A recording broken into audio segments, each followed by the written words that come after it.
Eric never thought a quiet evening in the market ring of Althra Station would throw him into legend. He was a human spacer and a repair pilot who moved from port to port fixing hull cracks and shuttle engines for small pay and smaller thanks. He liked the hum of stations, the smell of old oil and cheap tea, and the sound of people arguing in 100 languages. That night the lights of the market shimmered golden blue and merchants called out prices in sing-song tones. A crash broke the peace when a squad of armored raiders burst through the main corridor, their armor painted in the red slash mark of the Veer Syndicate. Everyone ran or hid behind stalls, but Eric saw one figure stand still, a tall woman in silver and violet robes. With a long curved sword strapped across her back, she was not running. She was holding her ground, and that made the raiders focus on her. The leader of the raiders shouted that the Helion blade was theirs by right, and they had come to claim the heirloom. The woman raised her chin and said her name Kari of the Helion clan, and that the sword would only leave her hands when she no longer breathed. The leader laughed and aimed a plasma rifle, and that was when Eric moved without thought. He pushed through the crowd, grabbed a piece of metal from a tool cart, and threw it to distract the raider. Then he reached her and saw the sword half unsheathed. He took the hilt to block a strike.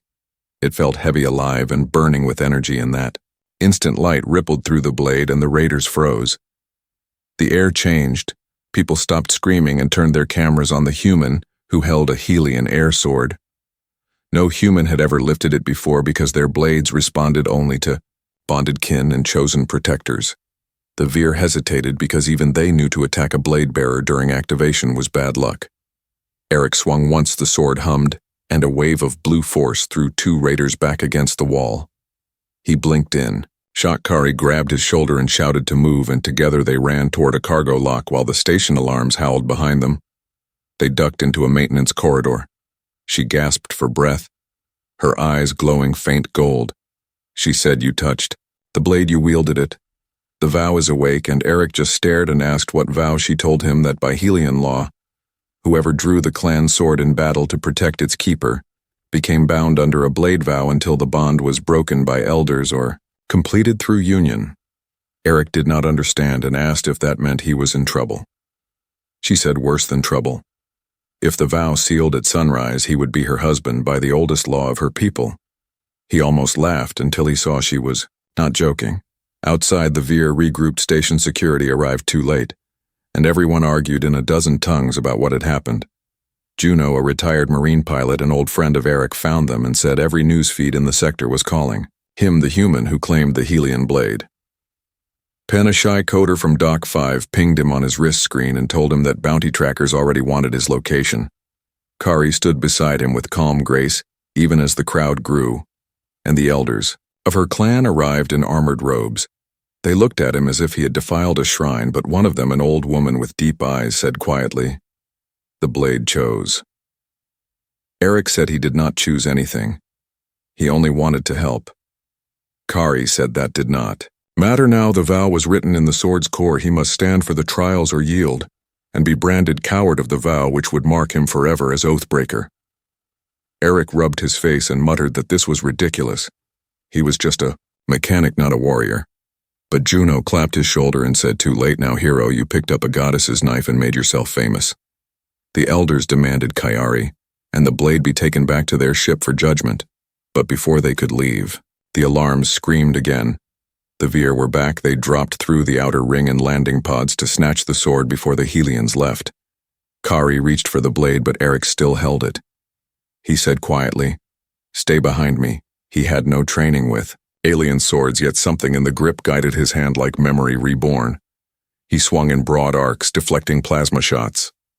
The air smelled like metal and burnt ozone, and the sword sang through each cut.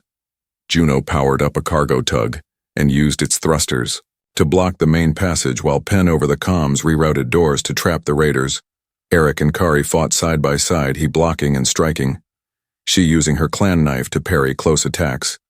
They were an odd pair, the human with oil stains on his jacket and the alien noble glowing with inner fire. But together they held until the last raider fell or fled. The crowd cheered for the first time in living memory. Humans and Helions fought as one. Kari looked at Eric, her expression a mix of awe and worry. She said, "Sunrise comes soon. The vow will seal if not broken."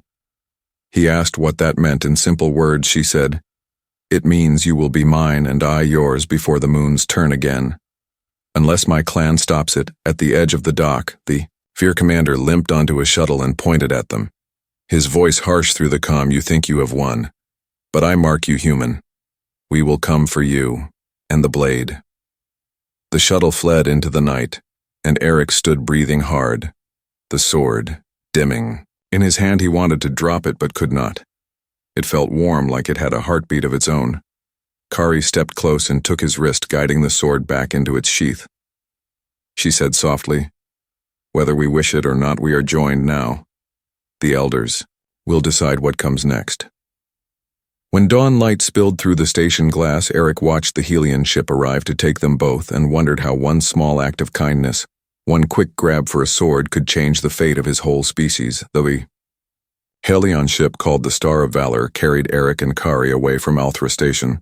Under heavy escort, the markets below still smoked from the fight, and the news feeds kept replaying the moment he had lifted the sword.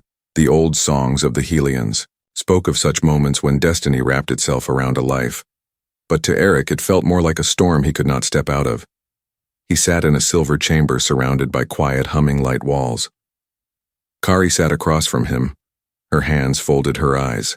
Distant and unreadable between them on a rest of crystal metal lay the blade, its glow dim as if sleeping. He wanted to ask her what would happen, but every time he opened his mouth he found no words that fit. When they reached the clan vessel, a procession of elders awaited, proud figures in flowing garments marked with gold lines that showed rank. They led Kari and Eric to the Hall of Binding, a wide circle carved into the floor with symbols that pulsed. When they stepped inside, the eldest among them spoke of tradition. The human had taken up the Helion blade to shield a daughter of their blood. The blade accepted his hand. Therefore the vow had awakened. According to their oldest law, he must either prove his heart through 3 trials of service or refuse and bear the mark of cowardice. Kari tried to speak for him. She said the human acted in the heat of battle without knowledge of our customs. But the council only murmured that ignorance did not change sacred law. Eric stood tall and said in plain voice he was not afraid of work or tests, and if the trials meant protecting Kari and her people, he would take them. His words echoed through the chamber, and even the sternest elder gave a nod of respect. But one man stepped forward. Cyril, tall with cold eyes and the sigil of the second house on his collar, he said, "This is folly.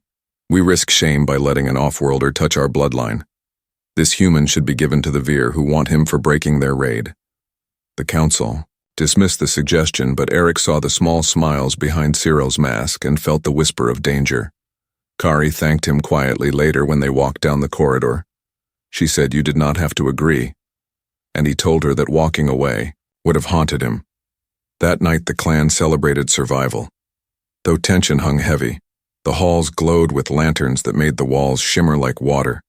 Helion musicians played a tune like wind across glass, and Juno drank with the pilots, while Penn sat at a table studying the sword's strange energy signatures. Kari joined Eric at the railing above the main hall. She told him the 3 trials were old customs meant to test a protector's spirit, hearth, courage, and craft. They measured not only skill but intention. Eric said that sounded fine, but what about the Veer? She said the Veer never forget and never forgive. The Syndicate feeds on fear, and the loss of their raid will bring a greater fleet. Before dawn, the ship shuddered. With alarm, the Veer had tracked them across the void and sent boarding pods into the outer bays. Eric followed Kari to the defense deck. He had no armor, no training in alien tactics, but he had grit and an engineer's mind. While Helion warriors rushed to the hangars, he grabbed magnetic crates and dragged them into cover lines. He told the crew to link their small drones in a chain to block the corridor. Juno launched 2 interceptor craft, and Penn jammed the pod transponders by flooding the network with human pop music blaring through the comms. The Veer landed hard, breaking through an airlock and spilling red armored soldiers with pulse cannons. Kari fought like a living storm, her sword tracing blue arcs. Eric fought beside her, using a wrench and scavenged shield emitter. When the emitter failed, he threw it into a raider's face and took another from a fallen guard. They moved in rhythm, Kari striking long, elegant lines, Eric bashing and blocking in rough human fashion. The clash filled the hall with light and noise until the last raider fell, A prisoner shouted that their commander would return with a fleet twice as large, and that the Helians were doomed. Eric knocked him unconscious and turned to Kari, asking if the vow made him her husband already. She said not yet, but if the sunrise of her homeworld came before the trials, it might. The idea made them both silent. After the battle, the elders gathered again to judge what had happened. The old woman who first spoke for Eric said the human had shown valor worthy of the vow, but the trials must still proceed. Sorel stood again, saying that the Vyre threat would destroy them all unless the clan offered peace, and the blade as tribute. Kari accused him of fear and dishonor, but he smiled thinly and said, "I only wish to save our bloodline." Eric stepped forward and said his kind did not kneel to pirates. If the Helians bowed, they would lose more than their blade. They would lose the spirit that made them worth defending. The council hall fell into murmurs. One elder whispered, "Perhaps the blade chose well after all." Later, Kari found Eric in the small chamber given to him. The walls glowed soft gold. She said, "I do not know whether to thank you or scold you. You have thrown yourself into our oldest conflict, and now they see you as both hero and curse." He said he did not need thanks. He only needed to know what he could do next. She smiled, a little tired, and told him the trials would begin once they reached the Helian moon where the ancestral stone still stood. Then she added softly, "The vow is more than a law. It ties souls and memory. If we walk it together, we must trust each other, or both be destroyed." Eric looked out the viewport where the stars trailed like dust. He said, "Trust sounds simple enough, but simple things are the hardest." As they left the chamber, Penn sent a quiet signal from the data deck. He had found a strange trace hidden in the sword's energy pattern, a coded pulse repeating every few minutes aimed at an unknown receiver. Eric and Kari stared at the display. Sorel was watching from a distance, speaking on a private comm line, and the words he whispered carried far enough through the air to chill them. He said, "The human will not last long once the trials begin, and the Vyre will have what they came for." Eric clenched his hands. The weight of the vow and the sword pressed down on him. Yet in that pressure there was also purpose. He might not have chosen the path, but he would walk it. And if the Vyre or the traitor inside the clan thought humans would break, they were about to learn that humans bend but never break. The Helian moon hung above a ring of fire, the Vyre fleet closing around it like a tightening noose. The clan ships were battered, the defense systems half awake, and the traitor Sorel had fled into the dark with his promises of power. Kari stood at the command table, her eyes burning with determination, while Eric worked beside her, surrounded by the smell of ozone and hot metal. He had not slept for 2 nights. His hands were blistered from the cables he had spliced together to keep the shield grid alive. Juno was outside, flying through debris clouds in a stolen Vyre interceptor. Her voice sharp and laughing over the comms. Penn sat in a corner with 6 screens open. His face pale in the light. He had found that the defense ring could only be awakened by the pulse of a true bond, the kind that came from the blade vow fully accepted. Kari looked at Eric and said quietly, "The elders will never allow it. They believe it will change the balance of our laws." He looked back and said, "Maybe the law needs to bend before we all die. The plan they built together was reckless and human. The kind of plan no Helian would have dared. They would use the outer debris field as a mirror maze. They would link cargo pods and scrap hulls with reflective shields and feed them false readings to make the Vyre believe the defense ring was active in one direction, while the real energy would strike from another. To make it work, they needed to lure the enemy close enough that the trap would crush them." Kari spoke with the elders and convinced them that the human trick might be their only chance. Some agreed with reluctant respect. Others whispered that she had already fallen too deep under human influence.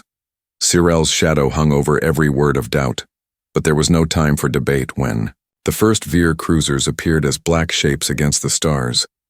Eric felt the old human instinct rise, the same stubborn spark that had driven his ancestors to light fires in dark caves. He called through the comms to Juno and Penn and Kari and said, "We make them think we are louder than we are."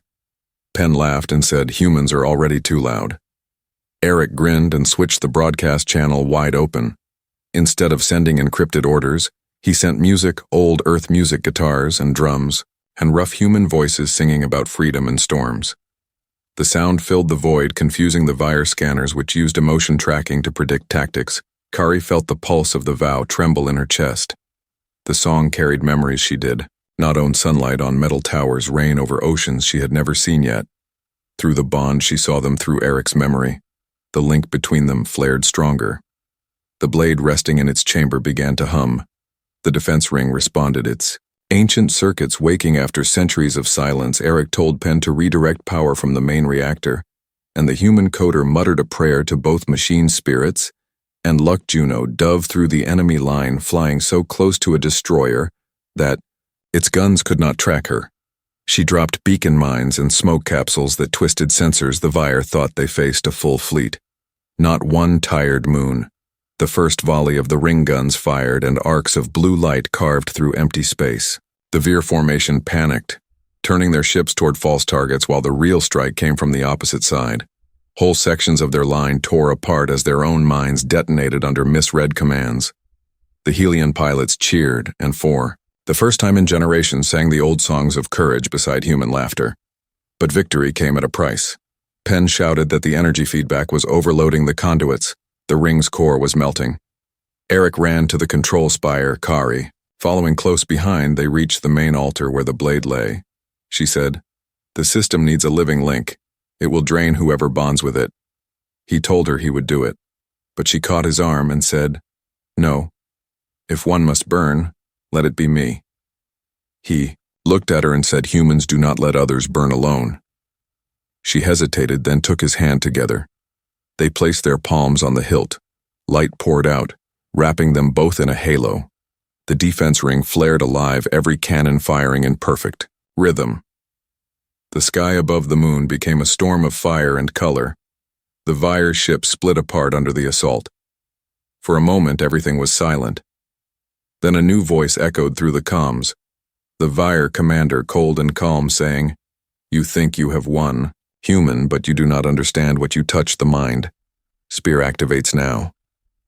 Pen's sensors screamed as a wave of invisible energy struck the moon. The bond between Eric and Kari convulsed, filling their minds with flashes of pain, false memories, illusions of betrayal. He saw her turning from him with hate. She saw him holding the sword against her heart. They staggered but refused to let go. She said, "This is what they do. They break trust and feed on despair." He said, "Then we starve them with..." Faith Juno shouted that a massive signal was coming from a stealth corvette hidden among wrecks. Pen tried to jam it, but it was too strong. He said, "The spear feeds on emotion. If you let fear in it, wins." Kari focused on her breath, on the sound of the human song still echoing in the comm she sent him. Her memories, the day she first learned to dance, the laughter of her younger sister, the moment she saw him step between her and the raiders. Eric answered with his own small memories, fixing his first ship, eating noodles on Mars docks, watching old Earth films in a cold bunk. The pain receded little by little. The bond steadied, the defense ring kept firing.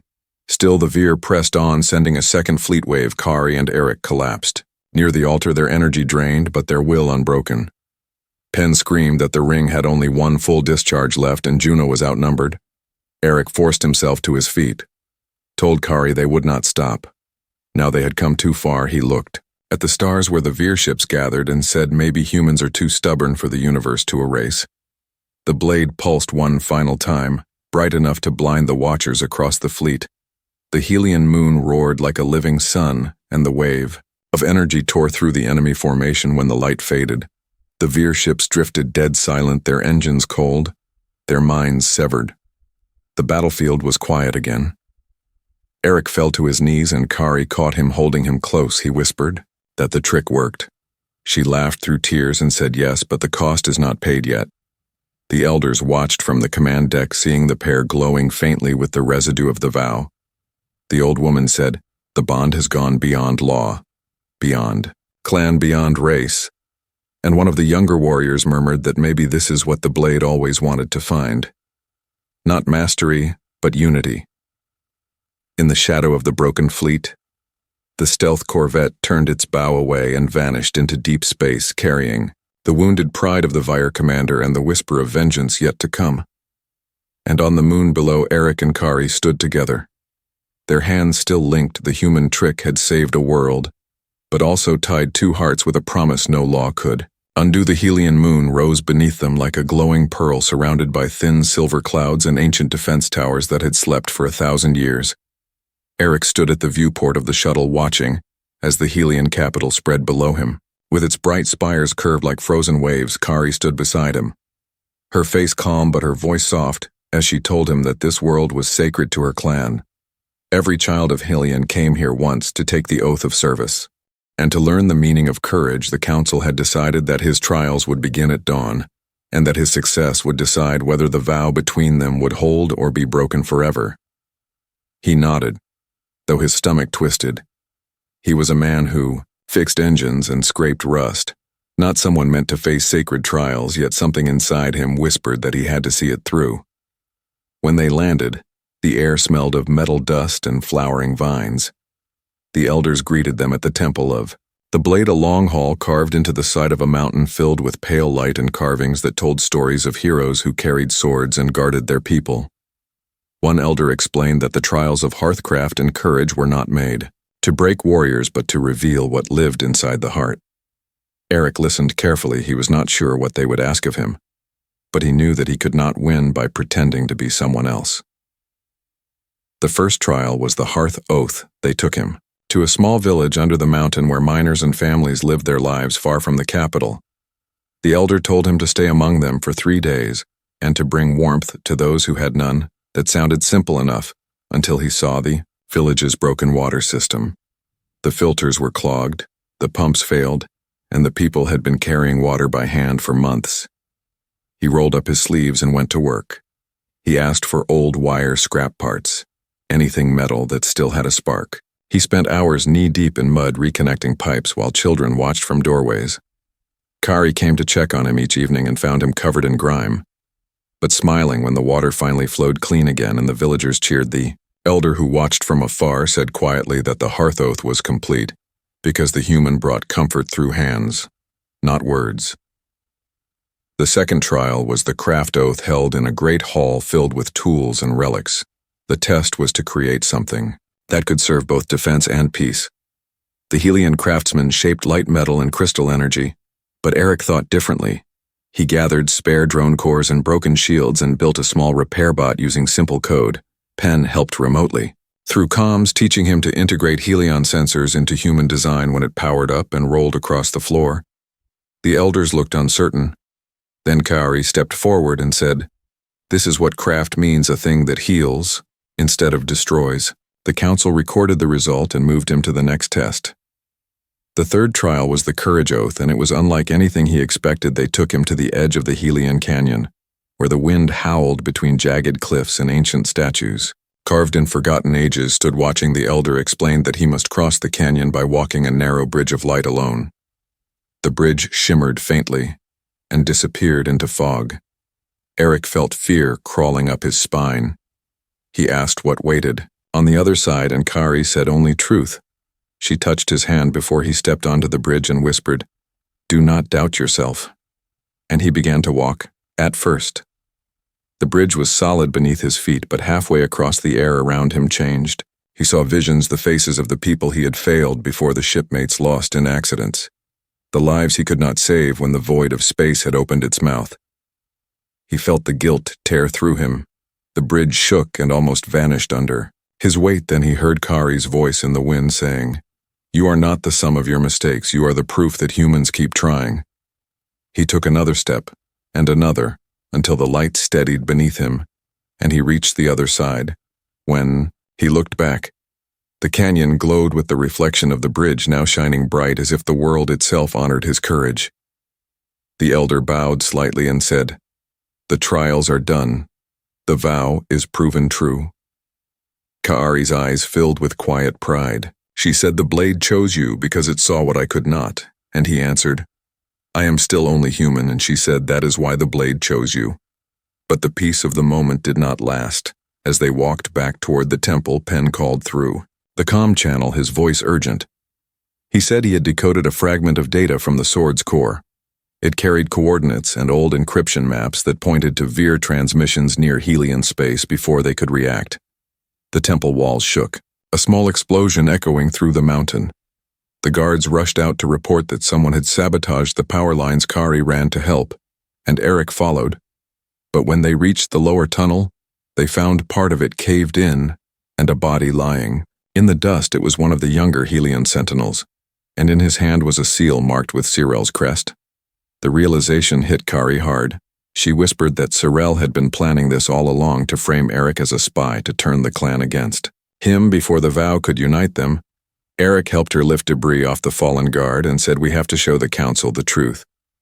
Penn sent the evidence of the coded messages linking Cyrell to Veer ships, but communication lines were jammed from inside. Someone wanted them trapped in the tunnels. Kari guided him through narrow maintenance shafts that led to an old shrine. She told him it was where her ancestors once prayed for guidance before war. He looked at the carved wall and said, "What do your ancestors say now?" She smiled faintly and said, "They say humans have strange timing." When they finally reached the surface, the night sky burned with streaks of light.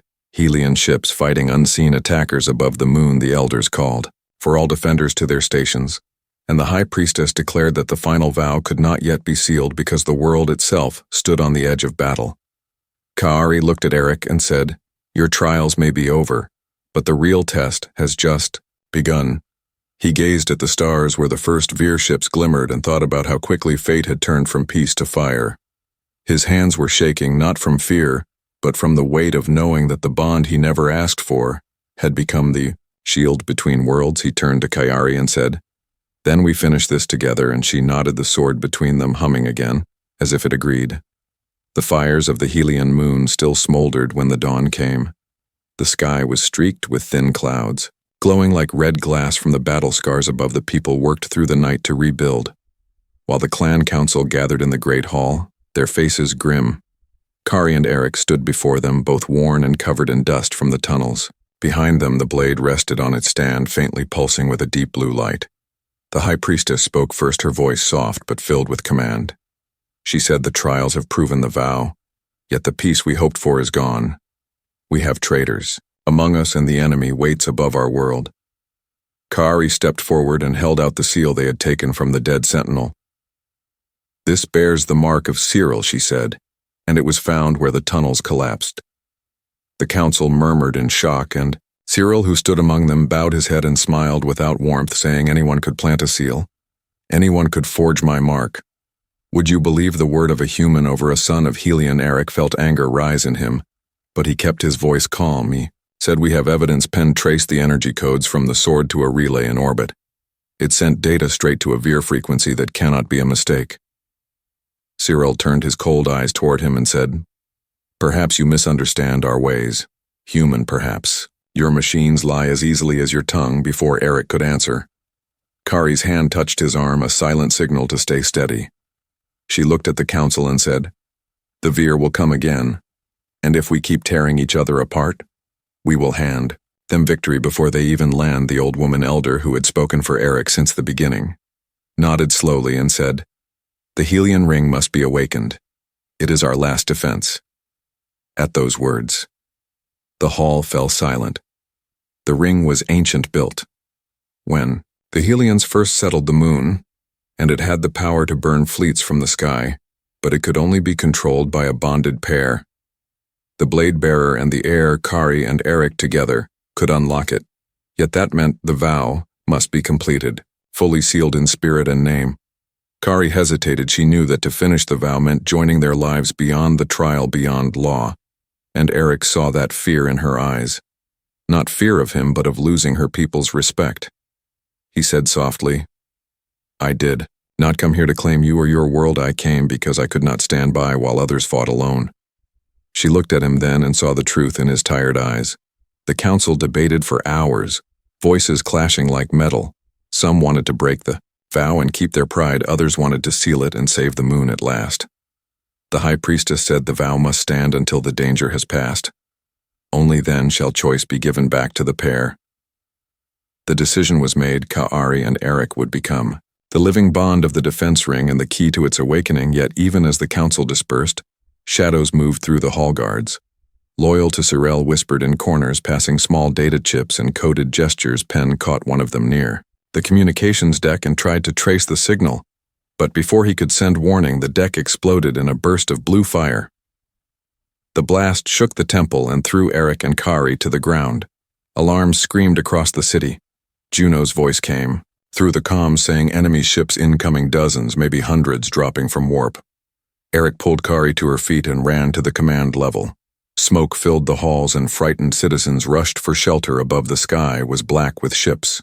The Veer had arrived faster than anyone believed. They began dropping pods and bombers toward the surface.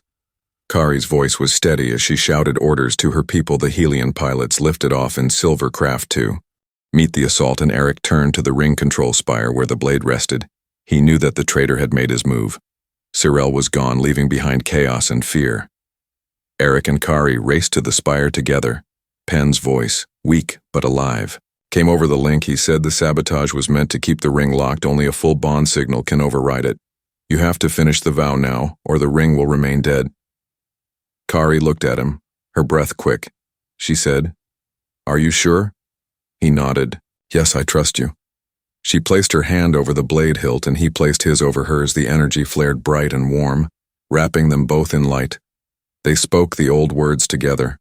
"I protect you. I stand with you.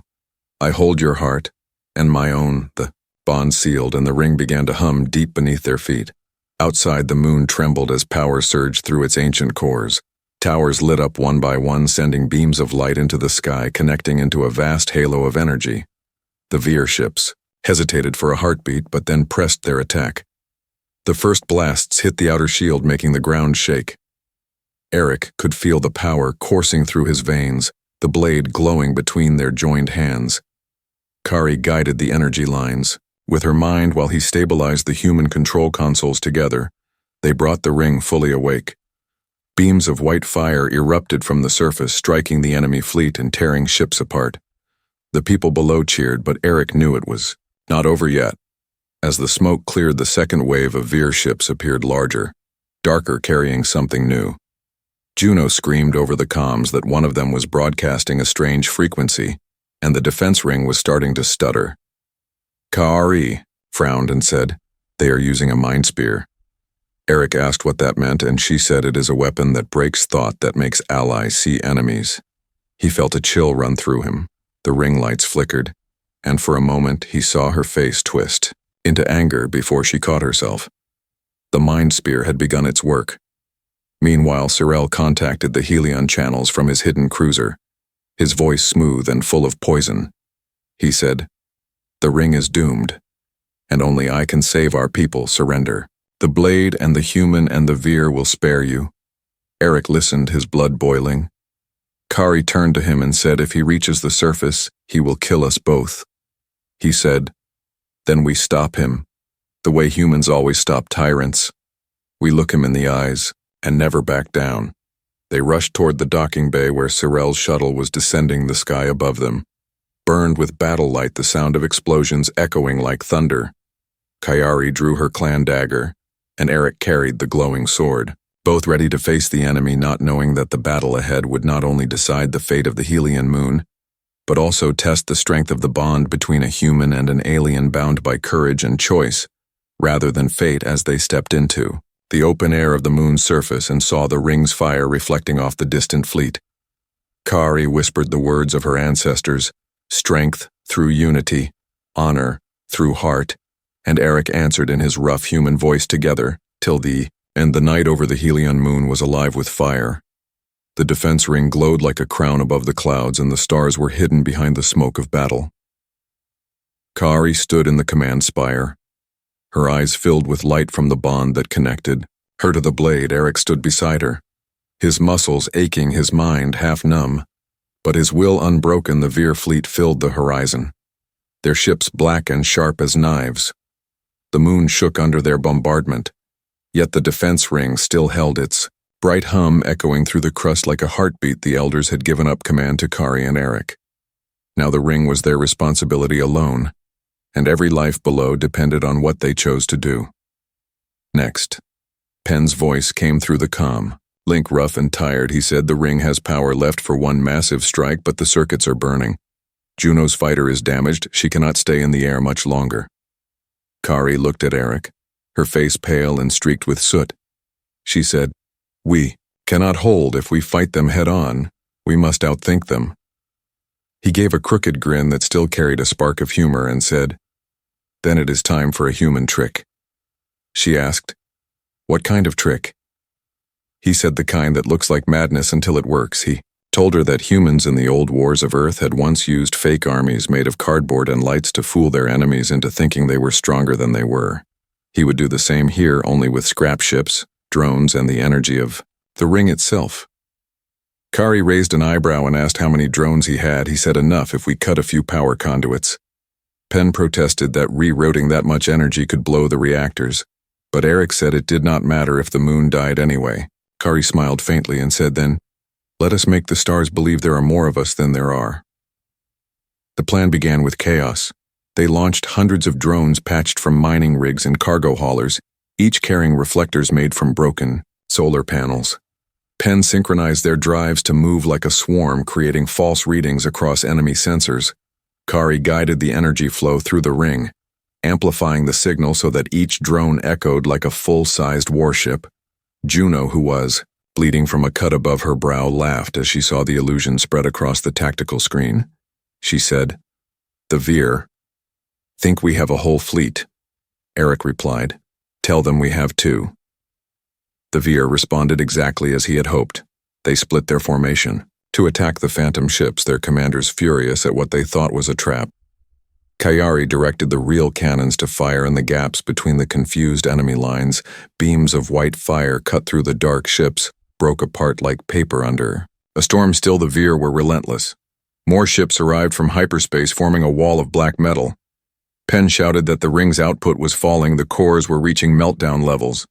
Eric looked at Kari and said, "We must risk the full bond again." She shook her head, saying it could kill us both. He said dying free is better than living as prey. They placed their hands on the hilt of the blade once more. The energy poured through them, bright and wild. Kari's memories mixed with his childhood in a Martian slum, her training in the halls of Helion, her father's last words, his mother's laughter. Their hearts beat in rhythm as the blade rose into the air, spinning with light. The defense ring flared to full power. Drones amplified the energy, creating mirrors of heat and light around the entire planet. The Veer sensors overloaded. They began firing blindly, hitting their own ships. Juno screamed in joy as she dived through the confusion, blasting two cruisers. From behind, Kari whispered through the bond now, and Eric triggered the main array. The sky erupted in a wave of brilliance that spread for thousands of kilometers. For a heartbeat, everything was silent. The Veer formation burned, their ships scattered into the void, but then Penn's warning came. The overload had cracked the reactor containment. The ring was about to collapse into a chain reaction. Kari tried to stabilize it with her energy, but the systems were too damaged. Eric said there might be a way he would go to the manual core chamber and pull the energy link by hand. She refused to let him go alone, so they went together, descending through tunnels filled with smoke and molten metal. The bond still pulsing between them as if the sword itself guided their steps. When they reached the core chamber, they saw the reactors glowing like small suns, liquid light dripping from ruptured conduits. Eric crawled toward the central column, while Kari kept the energy field steady. The temperature was unbearable, his skin blistering, but he kept moving, remembering the faces of those who depended on them. Penn's voice, faint and broken, told them the Veer flagship was moving into firing range. If the ring failed, before they cut the link, the moon would die, he shouted over the noise. Kari, "When I say now you must release the bond," she said. "No, we release it together." At that moment, the Veer flagship fired a massive energy lance. It struck the outer shield, shaking the entire moon. Kari lost her footing, and the energy beam from the core surged toward her. Eric threw himself in front of it and felt his body burning from inside. He screamed, but held the cable long enough to twist it free. The overload cut off the ring, steadied for a breath of time before the backup systems took over. Kari pulled him away from the heat, her tears falling over his burned skin. She whispered, "Fool human, why do you always take the hurt?" He smiled weakly and said, "Because humans are good at it." The Veer fleet began to retreat, their sensors blinded, their weapons drained by the mirror bursts. Juno's damaged fighter guided the surviving Helion ships in pursuit, and for the first time in memory, The Vyre turned and fled.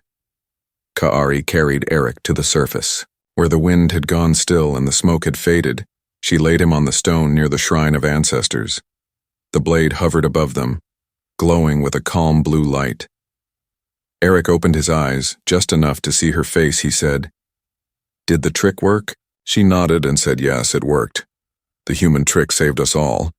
The elders came out of hiding, their robes torn and their faces full of awe. They saw the human lying beside their heir and the blade shining between them, and they understood that something greater than law had been born. The high priestess said quietly, "Perhaps the bond between worlds is the true defense, not the ring." Kaari looked at the sky where the wreckage of the Vir fleet drifted and said, "This war is not done. But the Helians will never stand alone again." Eric laughed softly, a rough, tired laugh, and said, "Good, because I do not plan to do this twice."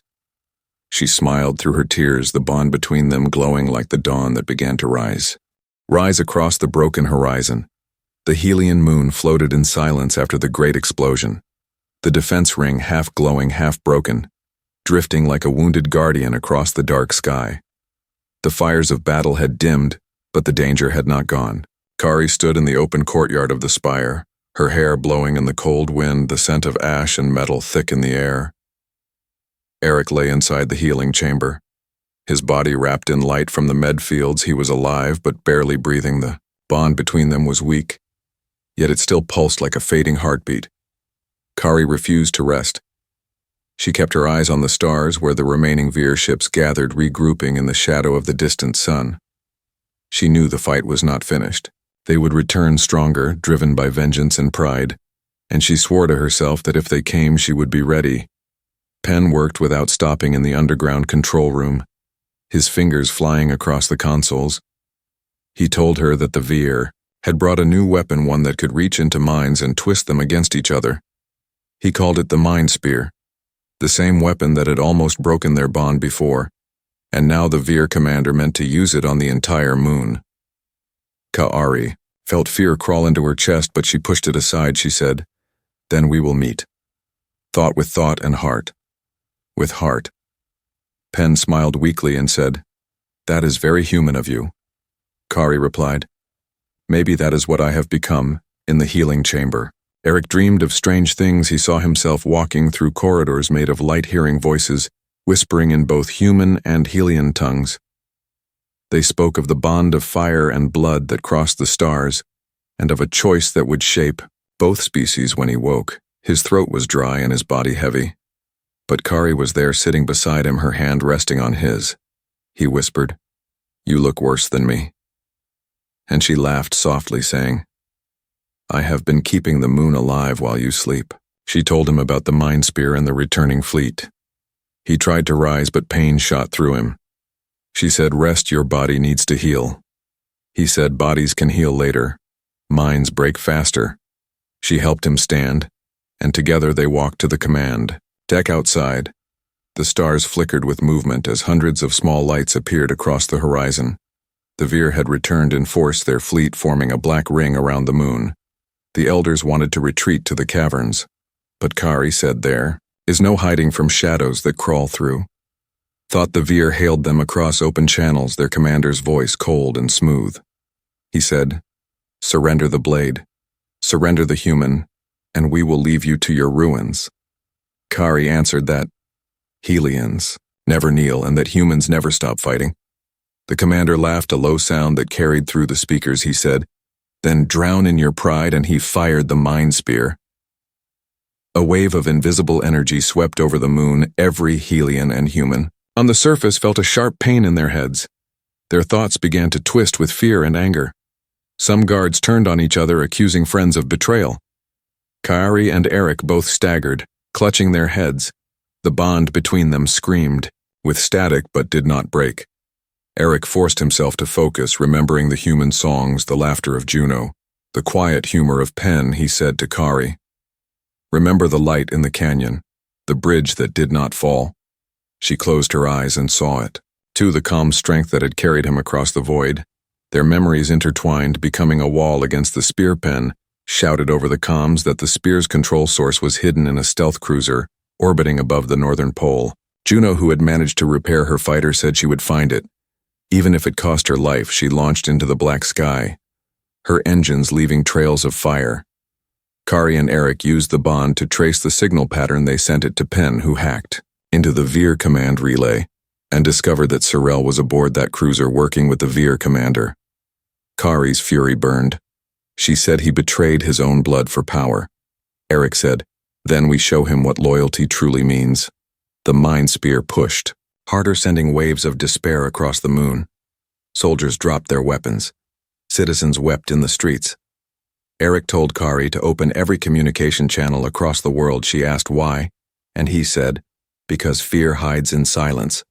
Let us fill the air with noise." She did as he said, and soon the speakers across the moon played human music, old recordings of laughter and stories and songs of Earth. Kari added her own voice, reciting the ancient Helian oaths of courage. The mixture of sounds filled the air, confusing the spear's resonance. The Veer could not lock onto a single frequency. Penn yelled that the weapon's effect was dropping. Above the atmosphere, Juno found the stealth cruiser. She flew low under its shields and fired her last missiles. She shouted into the comms that she was out of ammunition, but she still had her ship. She drove her fighter straight into the cruiser's engine core. The explosion lit the sky like dawn, and the mind spear went silent across the moon. Kari felt the pressure vanish. She fell to her knees, and Eric caught her. They both knew that Juno was gone, but her sacrifice had saved them. The Veer fleet began to retreat again, but Sorel was not done. He had escaped in a smaller ship, heading straight for the moon. He landed near the spire, carrying a stolen plasma blade and shouting that he would reclaim his birthright. The guards tried to stop him, but he cut through them in a storm of rage. Eric and Kari met him in the courtyard, the sky burning. Red above them, Sorel sneered and said, "You have doomed our people with your human weakness." Kari said, "Our people still live because of that weakness." He lunged at her, and Eric stepped between them, the blades clashing with a sound like thunder. The fight was brutal. Sorel faster, but Eric stronger. His body still hurt, yet every movement was guided by the bond. Kari joined in striking. When Sorel left an opening together, they drove him back toward the edge of the platform. He screamed that the Hellion line would die with him and swung wildly. Eric blocked the strike and twisted the blade from his hand. Sorel stumbled backward, the edge crumbling beneath him.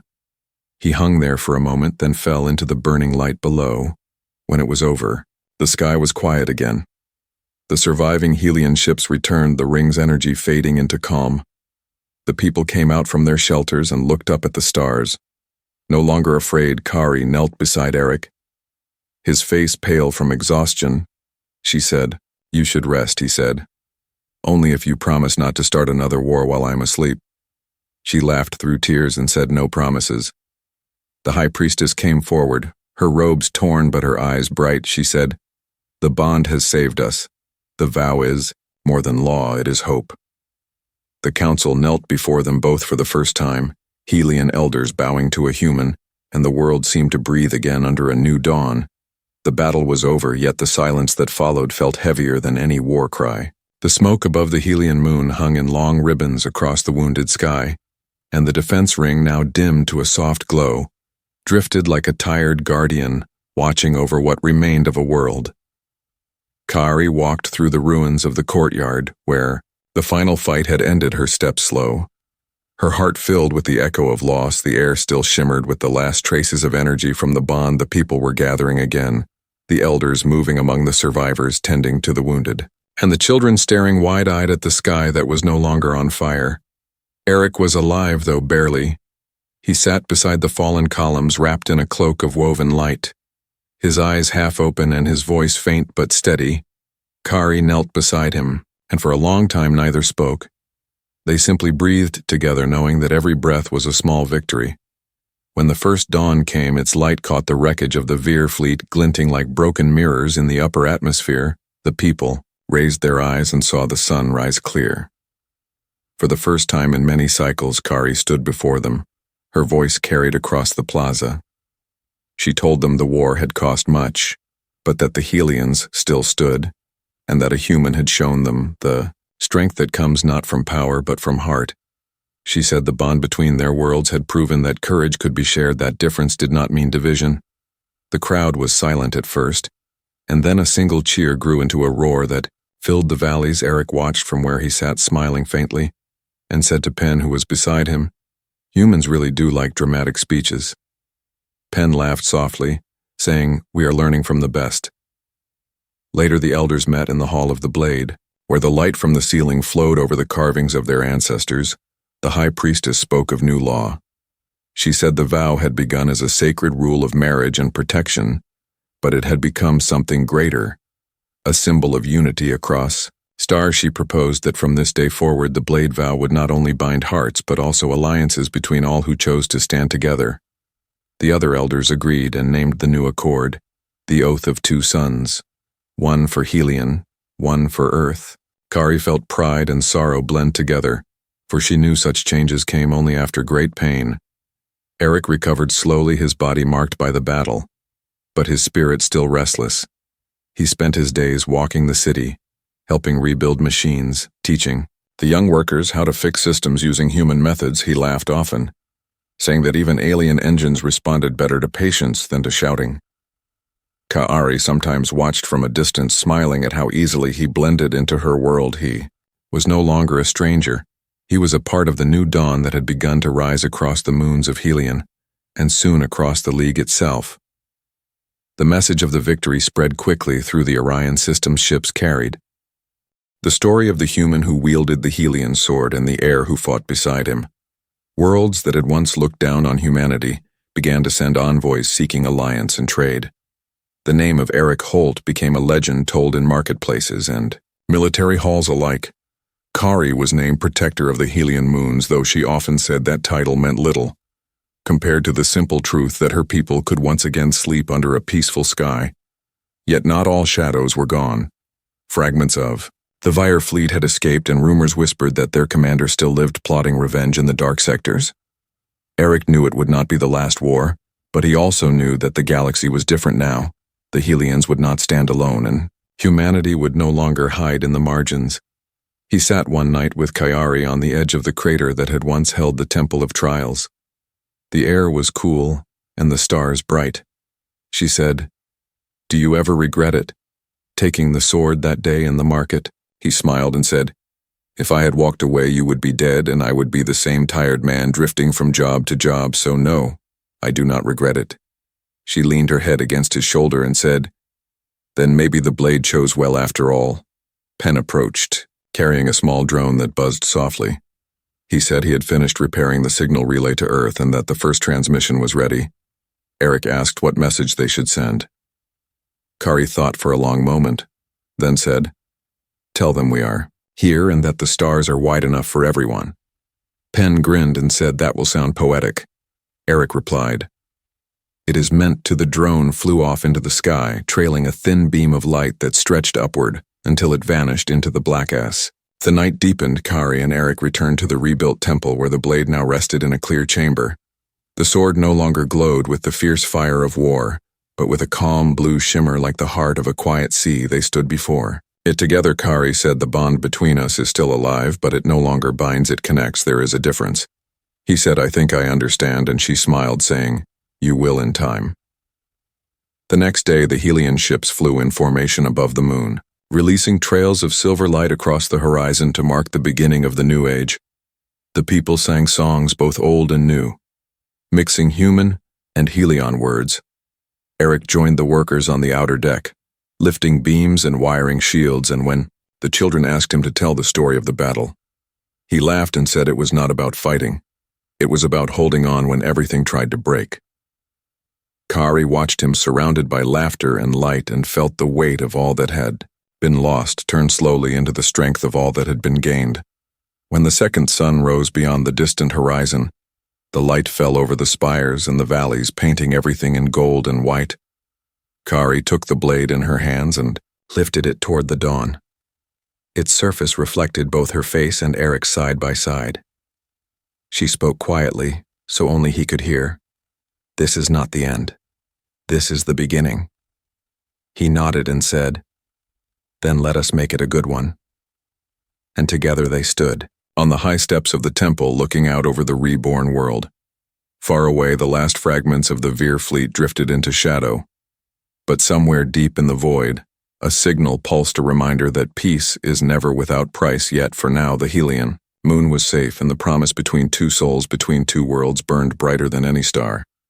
The bond had not only saved them, it had remade them, turning strangers into family warriors, into builders, and fire into light that would never fade.